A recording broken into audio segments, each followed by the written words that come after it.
All right, we're going to head over to Pleasant Grove where Ann has a question about executive power. Ann, you're on the line with Senator Lee. Hello, Ann. Thank you. Thank you, Senator Lee. I am very concerned about the president going around Congress all the time and doing what he wants without due process. Isn't there a way to limit his overreach, to not allow it, to defund whatever he's proposing, or some way to control him? Yes, Ann. Thanks for asking that question. There is no question that is of greater concern to me than that one.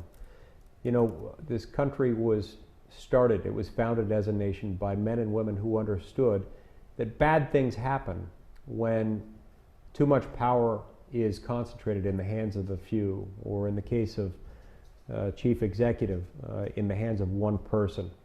It's why we wrote a constitution that divided power, that split it up along the vertical axis in what we call federalism, reserving most of the power to the states and local governments, and then splitting up the power three ways within the federal government, making clear that there's one branch headed by the president that executes or implements, enforces the law. Another branch, the legislative branch, Congress, where I serve, that makes the law, and a third branch that interprets the law. So we split up power, recognizing that people tend to abuse power when they get too much of it and when they go unchecked. When the president does something that is outside of his authority, there are two principal means by which that president can be held in check. The first method is known as impeachment and removal. It, of course, takes a simple majority vote in the House of Representatives to start the process of impeachment, and then it takes a 2/3 supermajority vote in the Senate in order to remove a president. The fact is, Ann, that regardless of how you feel about this particular president, we all know that impeachment and removal is not going to be possible with this administration. It's just not going to happen.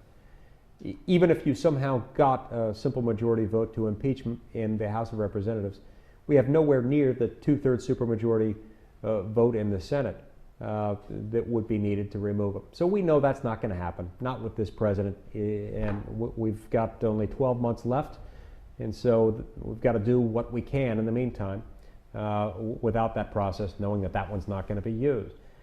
The other method by which we can hold him in check is through the spending power. This is something that I've been advocating for years with a president that has overreached. It's something that I started advocating a few years ago when President Obama unilaterally rewrote portions of Obamacare. He, of course, didn't have the authority to do that, just as he didn't have the authority to do many of the things that you've described. Remember, not all executive orders are illegal. Not all executive orders are unconstitutional.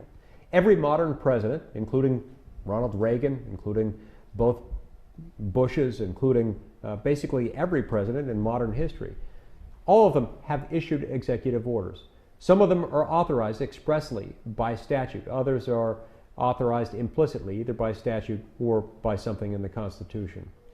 So what matters is not the number of executive orders issued, it's their nature. And when a president issues an order, whether it's styled as an executive order or otherwise, that contravenes law passed by Congress or contravenes something in the Constitution, we have a problem.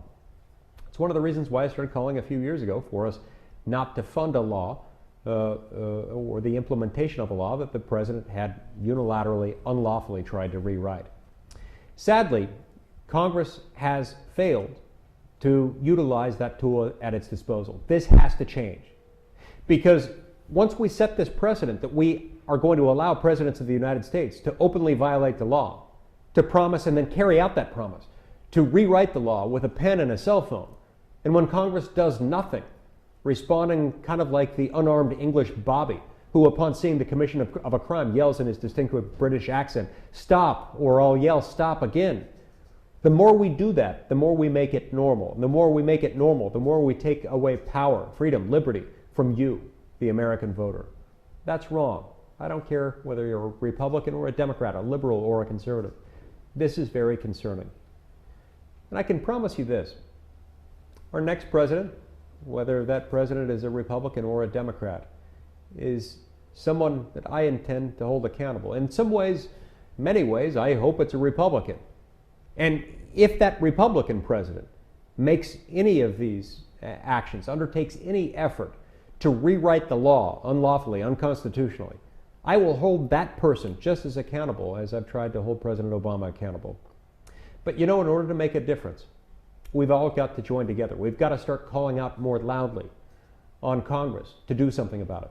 It's one of the many reasons why I was so disappointed when a few weeks ago we had so many members of Congress, including so many members of my own party, vote for this 2,242-page omnibus spending package, which did basically nothing to hold this president accountable, which created virtually no consequence for this president in response to his unlawful unilateral executive actions.